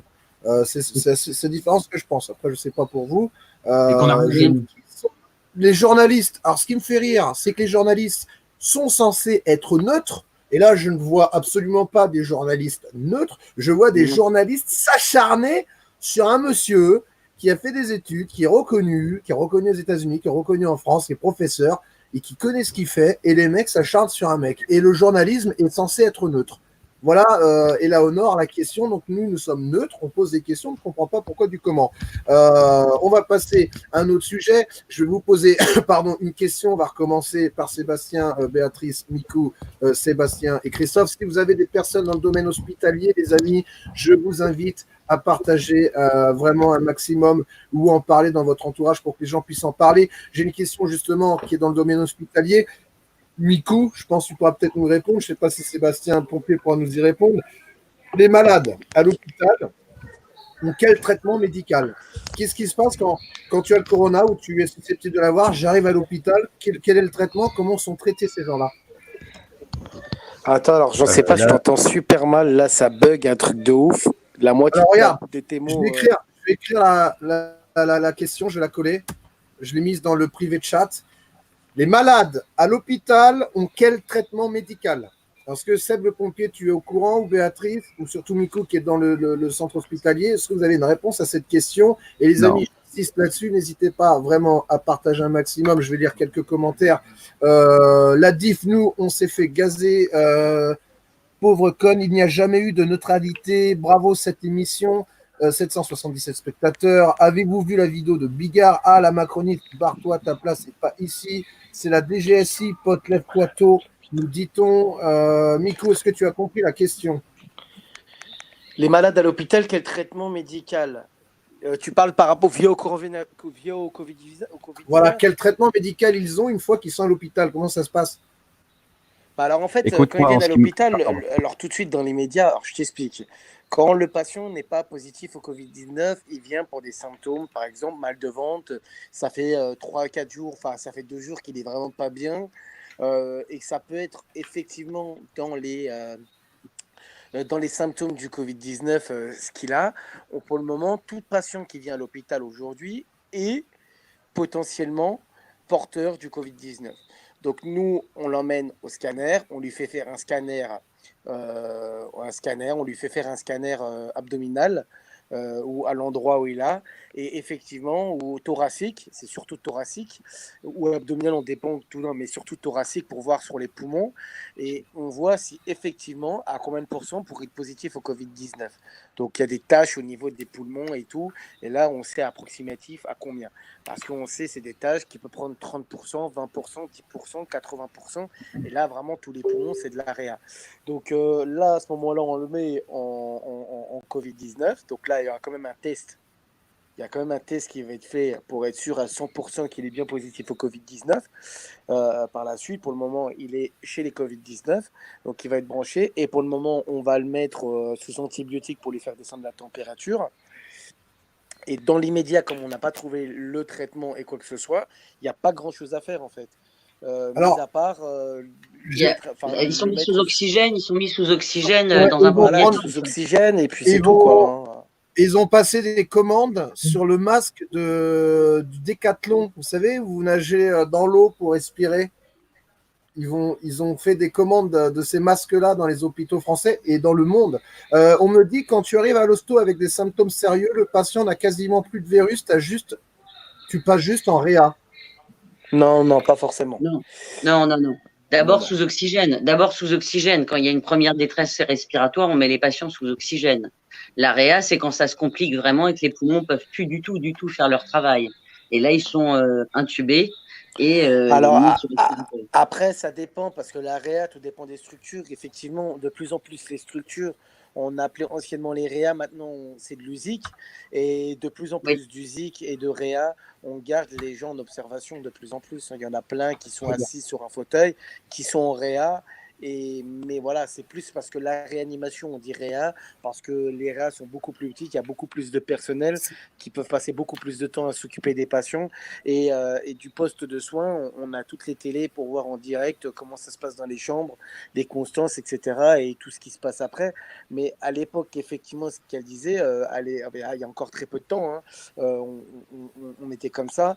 Mais maintenant, plus le temps avance, même les gens qui ont des détresses respiratoires qui peuvent engendrer des problèmes par la suite, soit ils sont en des chocs et quand il faut qu'ils partent des urgences et qu'on juge que le patient, il faut vraiment qu'il se surveille parce que potentiellement il peut chuter à tout moment, on peut le passer en réa, mais le patient, il peut discuter avec toi, c'est pas forcément les réa ne sont pas forcément des personnes qui sont en coma artificiel ou quoi que ce soit, non. Mais dans le cadre du coronavirus, dans le cadre du Covid-19, si. Dans le cadre du Covid-19, la réa, c'est pas une simple réa où les gens sont allongés. On parle d'intubation, les gens sont allongés torse au lit, intubés et dans un coma artificiel, et c'est une machine qui vous fait respirer. Et à partir de ce moment-là, on ne sait pas ce qu'on va faire.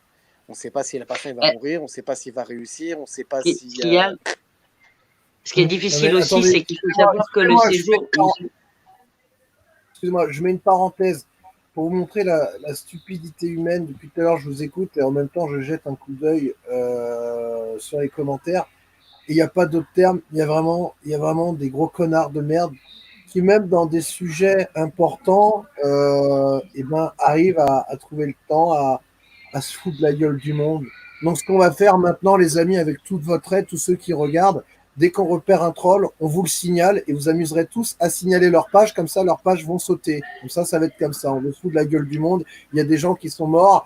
Il y a Seb qui est pompier, qui va sauver des vies. Il y a Mikou qui est infirmier. Il y a Christophe qui aide les personnes dans les EHPAD. Il y a Sébastien qui fait de la sécu.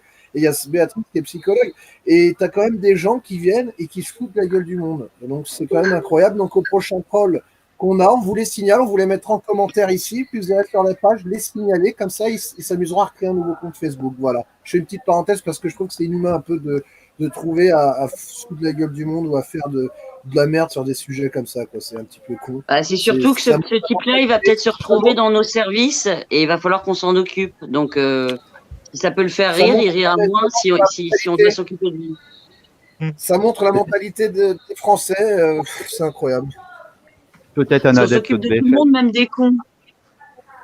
On s'occupe de tout le monde, même incroyable. Des cons, finalement. Dans tous nos métiers, je pense que c'est ce qui est difficile. On s'occupe de tout le monde, même des cons. Voilà. C'est toi qui bosses en psychiatrie, Mado, ouais, c'est ça. Le jour où on sera obligé de. Le jour où ça n'existe pas les asiles de cons encore, parce que le jour où il faudra les enfermer, je t'explique pas la taille des bâtiments. Hein.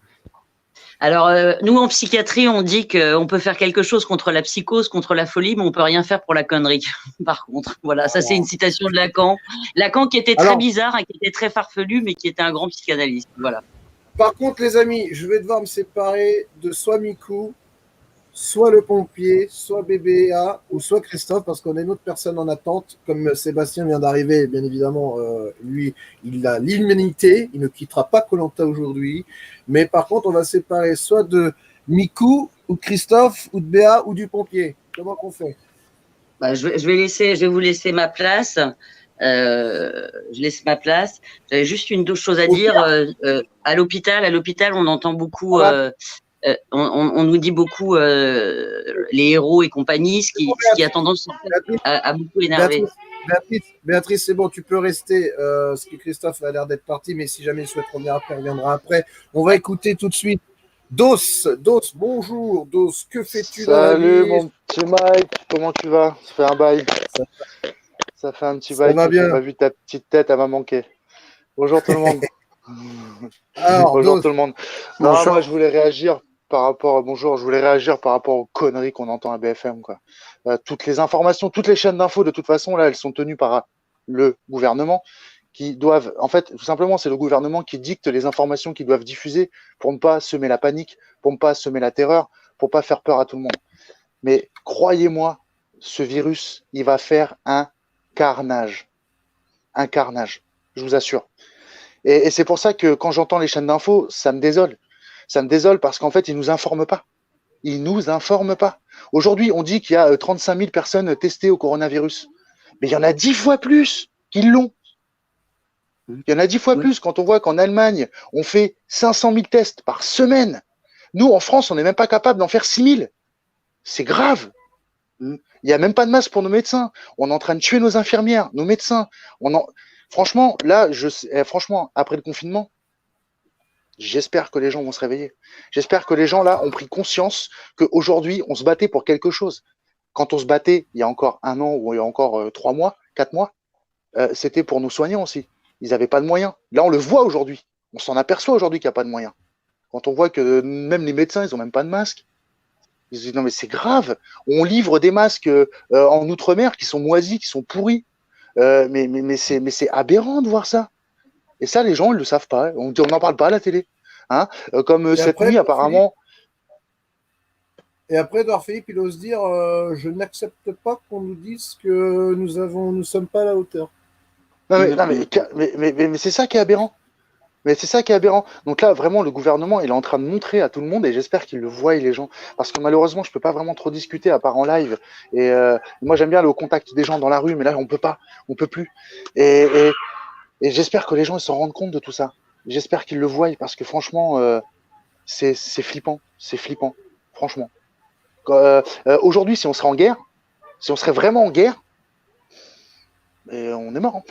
Hein. On est mort. Hein. S'ils gèrent une guerre comme ils sont en train de gérer ce virus, waouh, on est mort.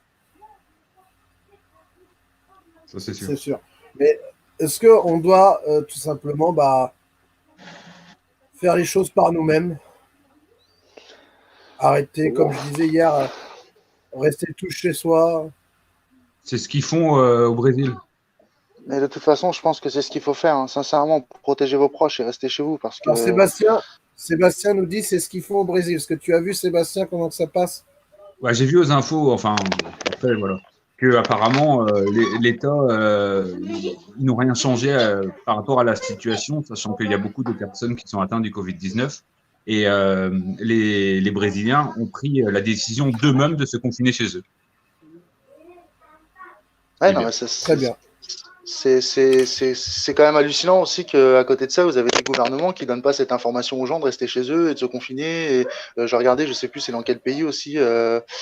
Dans quel pays en Europe? C'est en... comment dire? La Hollande, je crois. La Hollande, c'est pareil, ils n'ont pris aucune mesure par rapport au confinement. Quand vous savez qu'en Italie, le virus, il est là depuis janvier. Ça va pas s'arrêter comme ça. Hein. Ça va pas s'arrêter comme ça. Hein. Là, je peux vous assurer qu'on va passer l'été à la baraque. Hein. Ça fait flipper quand même.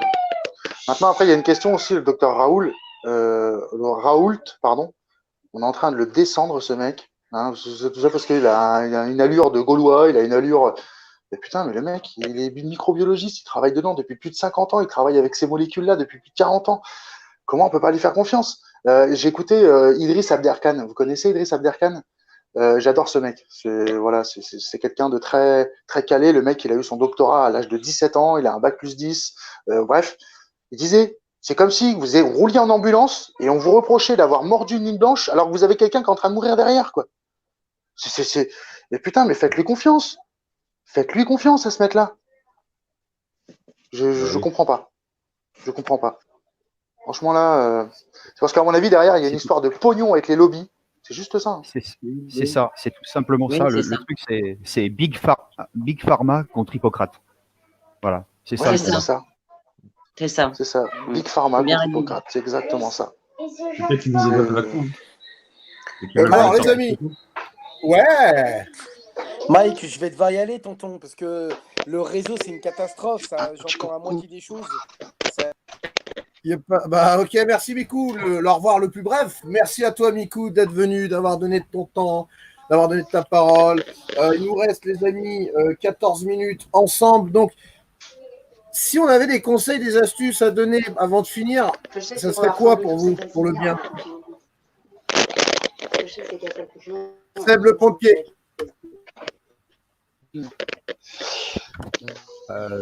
Moi, je voudrais pas faire du BFM TV, hein, parce que qu'on n'est pas. Pourtant, c'est facile. Hein. Non, mais ouais, c'est pas faux. Puis, c'est pas particulier à dire d'autres, si ce n'est que faut faire attention, quoi. Faut faire attention. On nous ment. Les chiffres, on ne sait pas. Il y a des faits avérés parce qu'on est tous là des professionnels, soit de santé ou de secours voilà. Le terrain, on voit ce qui se passe réellement. On voit ce qui se passe réellement. Comme je disais tout à l'heure, je suis pas un scientifique. Je sais que ça se propage à une vitesse phénoménale, cette merde. Après, les seuls conseils que je pourrais donner, c'est ceux qui ont déjà été évoqués. J'ai pas d'autres conseils. Voilà, faites gaffe à vous, restez chez vous et quoi qu'il se passe, j'invite tous les gens qui auront des proches de toucher et tout à porter plainte contre le gouvernement. Voilà, tout simplement. Voilà, parce que ça, faudrait y venir après. Merci à toi, Seb. Béatrice.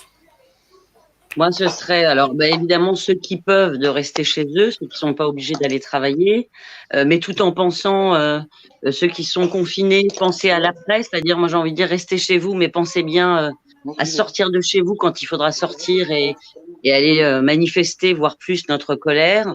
Après, en tant que psy, nous, on s'attend, les psychologues, on bosse beaucoup sur... C'est extrêmement traumatisant ce qui nous arrive. Donc, on va avoir des effets traumatiques de ça.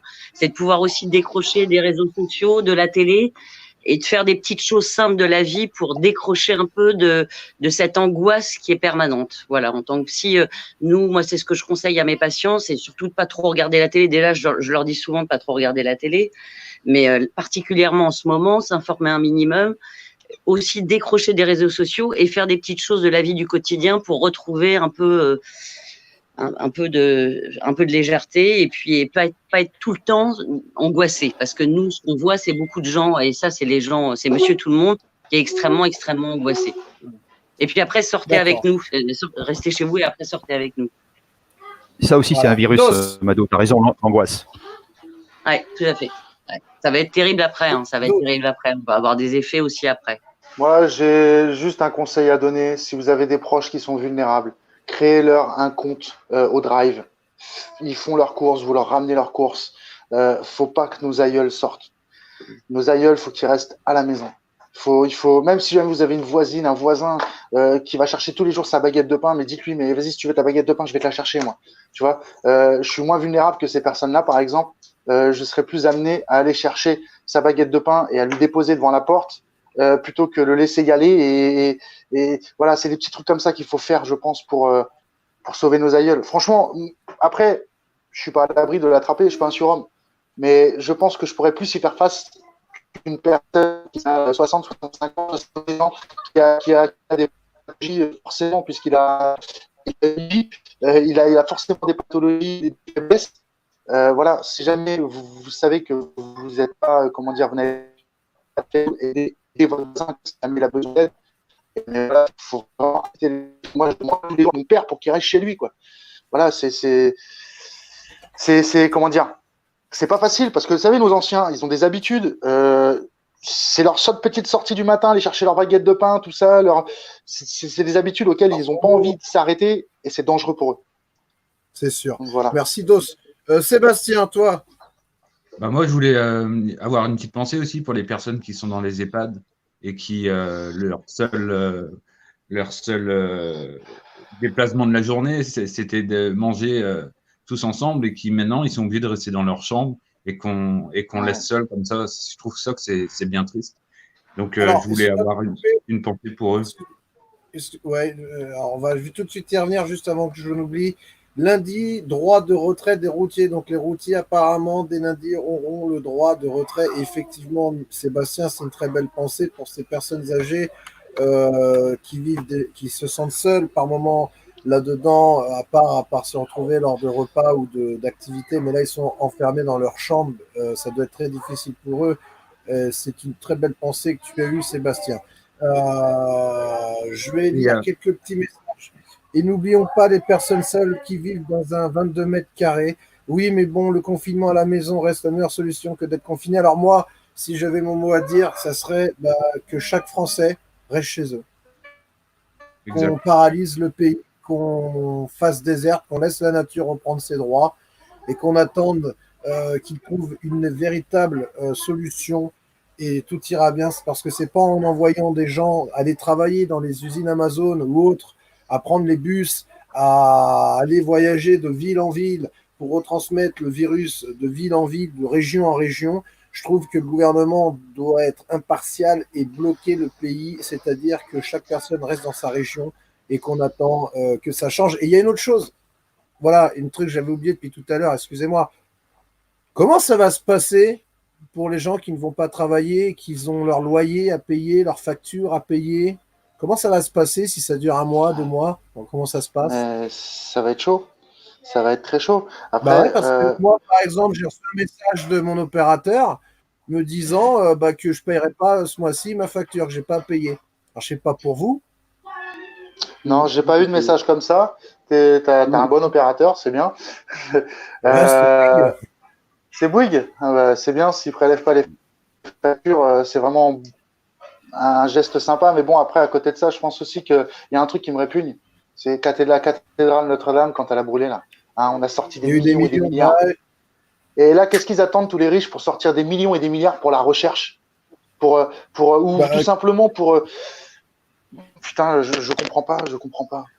Et oui, tu as raison, Mike. Il faut penser aux gens aussi qui vont être à court d'argent pour payer leurs factures, leur loyer, tout ça.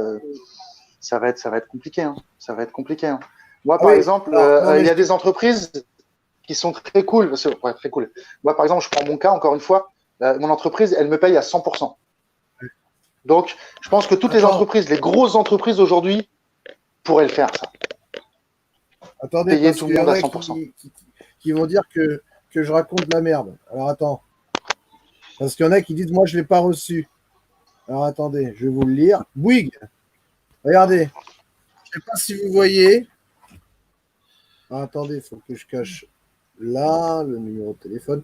Alors, je ne sais pas si on voit l'endroit. En gros, ils me disent votre facture Bouygues Télécom de moins 1,22 € est disponible. Alors, attention. Alors, attendez, parce qu'il faut que je cache mon numéro. Et il y a écrit en dessous. Merde. Ah, attendez.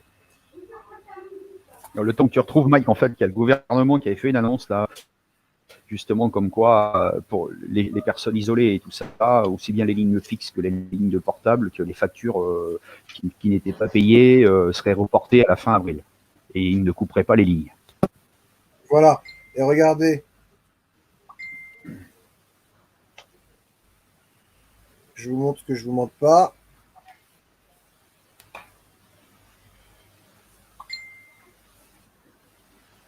Par contre, hop là.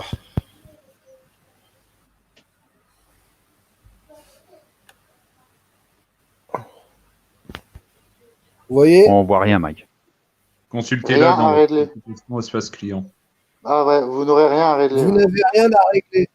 Ah ouais. Vous n'avez rien à régler. Donc, effectivement, c'est pas gratuit. Donc, comment ça va se passer si ça se cumule sur 1 ou 2 mois? Comment ça se passe? Même pour ceux. Il y a les loyers aussi. Les loyers. Les loyers sont suspendus. Donc, comment ça va se passer? Les loyers, les crédits de maison sont suspendus. Ouais.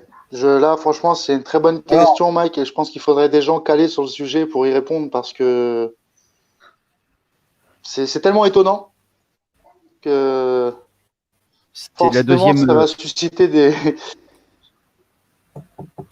Vas-y, Thibaut, je t'en prie. Ça a un petit peu coupé. En tout cas, les amis, c'est bientôt la fin.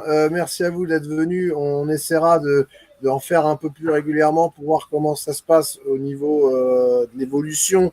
On nous dit, moi, ils me prélèvent tout, 200 € maintenant pour l'amende sans attestation. Bah, bien évidemment, ils se sont dit, on va passer à chloroquine, on ne fera pas l'argent qu'on se fait, on va augmenter. Non, c'est les loyers des entreprises, pas des particuliers. Si, il y en a, je vous dis, c'est loyer pas suspendu pour moi. Ils vont faire un report sur les loyers de facture. Non, mais je vous le dis.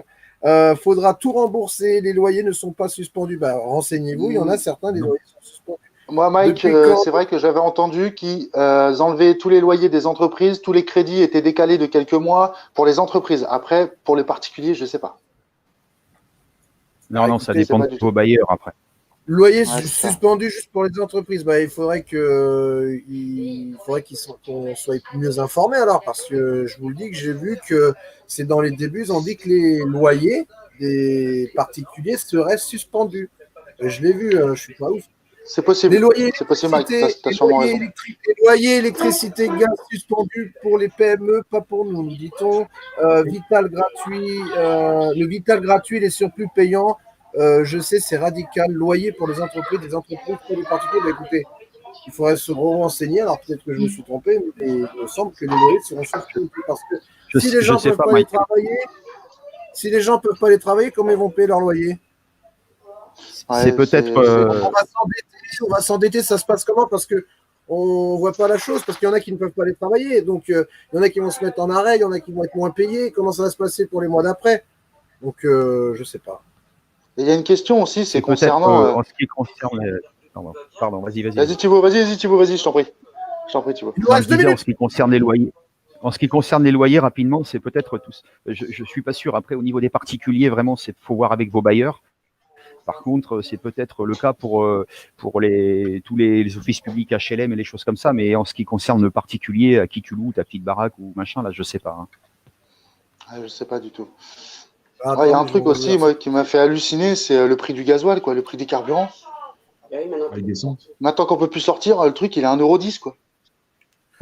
je trouve ça aberrant, quoi. Non, mais par contre, dans les supermarchés, les prix ont augmenté sur les denrées de première nécessité, les pâtes, moi, j'ai regardé mon ticket de caisse, j'ai halluciné, je me suis dit, mais qu'est-ce qui se passe là? Et les prix, et faites attention parce que les prix qui sont indiqués sur le truc, quand tu vas en caisse, c'est pas les mêmes. Hein. Oui. Ah. Et ça, normalement, c'est puni par la loi, hein, normalement. Ah ouais, bah. Ça s'appelle de la fraude. Exactement. C'est mieux l'ordinateur. Oui, mais je m'en fiche, c'est mieux l'ordinateur. L'ordinateur. Non, mais le chargeur de l'ordinateur. Je sais pas. Ouais. Désolé. Donc, il faudra qu'ils nous expliquent comment ils arrivent à faire baisser le prix du carburant quand il n'y a personne qui sort de chez eux, parce que moi, je comprends pas. Je comprends plus rien. Là, franchement. Ou alors, au pire, les gilets jaunes, on va créer un laboratoire pour créer des virus et les menacer avec, peut-être pour faire baisser le prix de l'essence, je sais pas, je comprends pas. Apparemment, on nous dit faux, pas les HLM. Ben Mike, il faudrait que tu fasses un live avec des gens qui connaissent le sujet et en parler, ce serait intéressant, je pense. Ouais, parce que là, effectivement, on fait du BFM. Ouais, exactement. On va vérifier la source. On n'a pas terminé en disant c'est reporté, c'est sûr. On va vérifier la source, on va vous dire ça. Ouais. Ça serait bien. Bon, moi, en tout cas, je vous fais tous des bisous. Prenez soin de vos proches. Mike, un petit bisou. Bisous. Ok, prends soin de toi. Ok. Ciao à vous aussi. Salut. Au revoir. Salut à Merci. toi. Ciao. Prends soin de toi, mon petit Mike. Et puis j'espère que je vais pas trop prendre de poids aussi. Putain, rester enfermé là, on bouffe, on fait que ça là. Non, ça va. Je On va marche de ressembler à temps en temps. Casimir. Très bien, Ouais. tant que tu le peux encore. Allez, merci à toi. Prenez soin de vous. Bonne Bisous, journée, ciao. bon courage, bon confinement. Et de temps en temps, quand vous êtes en couple, un dans les toilettes, un dans la chambre. Séparez-vous de temps en temps, ça fait du bien. On va dire au revoir à Seb le pompier qui est avec nous et qui a l'air d'aimer la musique. Oui, un petit peu. Je suis un petit peu musicien. C'est bon, voilà, ça occupe en ces temps de confinement. Écoutez, dans la semaine, on va essayer d'instaurer des lives d'occupation où on fera des petits jeux de culture générale, un petit peu de tout pour occuper les gens qui sont seuls chez eux. Donc, si vous pouvez en parler dans vos entourages, on va essayer de faire ça aussi. Alors, attention, concernant les factures d'électricité et de... Et merde. Ah, excuse-moi. Ah, que je dois redescendre en bas. Il me semble terrible. Ah voilà, regardez, concernant les factures d'électricité et de gaz, le patron de Bercy a précisé qu'il négocie avec EDF et GDF pour que les entrepreneurs bénéficient d'un report de demande. Quant au loyer, une négociation portant sur le report et leur suspension était sur le point d'aboutir avec le Conseil national des centres commerciaux qui fédère les acteurs de l'industrie centres commerciaux. Donc affaire à suivre, on en reviendra un petit peu plus tard. Désolé si je me suis trompé. Je n'ai pas la science infuse, l'erreur est humaine. Merci à toi, Sébastien. Bon courage à vous, bon courage à tous les sapeurs-pompiers de France, bien évidemment, à toutes les infirmières, à tous les infirmiers, à tous les médecins, à tous les urgentistes, à tous les ambulanciers, aux personnes qui s'occupent des personnes décédées, à toutes ces personnes-là qui sont exposées au Covid-19. Vraiment, un gros courage à vous tous. Merci Seb, au revoir, bonne journée. Merci Béatrice, à toi. À la prochaine. Merci. À la prochaine. Merci d'être venu. Je vous revoir. souhaite une bonne journée. Et il y a Sébastien, regardez Sébastien, qui est arrivé le dernier et qui repartira le dernier. Et Mike, Ouais. je voulais dire, en Bretagne, en fait, tu as des Parisiens qui sont venus se confiner. Bref, ils sont venus, voilà. Mais en fait, il y a beaucoup des personnes il y a des dégradations, il y a des pneus qui sont crevés en Bretagne ici, sur les voitures immatriculées en Ile-de-France. Et ça aussi, c'est pas terrible, quoi. Donc, je voulais juste passer un coup de gueule, quoi. C'est pas cool de faire ça. De faire quoi? On n'a pas compris. Que j'ai pas compris. Dis-moi. Il y a des Bretons, parce que moi, j'habite en Bretagne, il y a des Bretons, il y a des personnes qui détériorent les voitures, qui crèvent des pneus, des Parisiens venus se confiner ici. Donc ça craint aussi. La race humaine. Ouais, bon, grave. bah écoute, mon cher Sébastien, merci à toi d'être passé. Merci à toi de m'avoir reçu. Et de rien, bon courage à toi. Merci à toi aussi. Ciao. Merci, au revoir. Donc voilà les amis, c'était la fin. J'espère qu'on a pu informer, j'espère qu'on a pu prendre conscience de certaines choses. On essayera de réessayer cette chose-là ultérieurement. Une dernière chose, on va essayer avec Boubouille dans la semaine, voire une fois tous les 2 jours, de faire des lives où on va essayer de pouvoir occuper les gens qui sont seuls. Ça va être des exercices, ça va être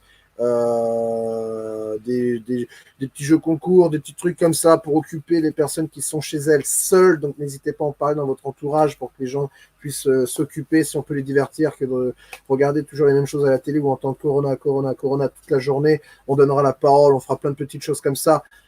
Merci à tous les intervenants d'être intervenus. Je remercie Mikou, je remercie Béatrice, je remercie Sébastien, je remercie Sébastien 2, je remercie Dos, je remercie Christophe des EHPAD et je remercie... Est-ce que j'ai oublié quelqu'un? Je ne sais plus. Oh yeah, je ne sais plus. En tout cas, je vous remercie, vous les amis, d'avoir participé. J'espère que ça vous a plu. On est là, on va pas pleurnicher derrière la caméra, on donne juste la parole aux gens, tout simplement. On vous fait des gros bisous. Bon courage à vous tous. Restons unis et soudés. Et si on peut être confinés tous ensemble et se retrouver chaque jour, ça serait génial. Après, j'ai pas du débit internet à gogo. Et après, il y a l'autre côté financièrement, je peux pas me permettre de tout, bien évidemment. Car c'est très très difficile. En tout cas, je vous remercie sincèrement à vous tous qui nous suivez. Je remercie un gros bisou à Boubouille qui a géré aussi parfaitement la chose. Je remercie tous les intervenants qui sont venus. On vous souhaite une bonne journée. À très bientôt. Au